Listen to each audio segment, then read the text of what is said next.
Näweli adam jurnalist Soltan Açylowanyň öýündäki daşarka kondisioner enjamynyň turbasyny kesdi. 25 ýanwar gecesinde näweli bir adam garaşly türkmen jurnalisti Soltan Açylowanyň öýüniň daşyny açyk duran kondisioner turbasyny kesdi.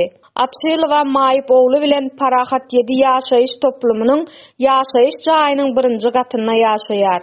Ir sagat 1:50-de öýüniň daşyndaky seslerden oýandylar we penjereden seredip paýtagtyň jemgyýetçilik hyzmatlarynyň işgärleriniň geýen sary ýelekde bir adamyň gatýanyny gördüler.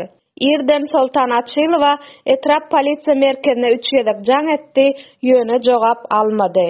Geçmişde ençemegede hüjüm edilen ve provokasiýa edilen Açylowa polisiýanyň özüne garşy gorkuzma çäreleri taýýarlanlaryny mydama bir gapdaly çykýanlygyny we jaňlara jogap bermeýändigini öňe sürýär. Soňra Açylowa Aşgabatyň berkararlyk etrawynyň polisiýa bölümine beýannama ýazdy. Bir näçe ýyl mundan ozal hüjümçiler Açylowanyň ogluna degişli ulagyň penjerelerini döwen soň polisiýanyň bu meseleni çözjekdigine umyt etmeýär. Soňra polisiýa beýannama we video ýazgysynyň bardygyna garamazdan hiç hili çäre görmedi.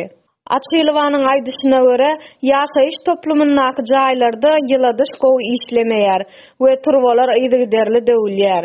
Şonuň üçin öýün ýylatmak üçin kondisioner ulanýar. Inni onuň öýü kondisioneriň turbasynyň kesilenligi sebäpli gyş günleri gyzdyrman galdy. Odal öz hukuklaryny işçen gorayan we raýatlara garşy şoňa meňdeş gorkuzma taktikalary ulanylýardy. Mysal üçin näwelli bir adam jaý bölüp berilmegini talap eden Gülsenem Taganowanyň kwartirasyna barýan telefon simlerini kesmişdi.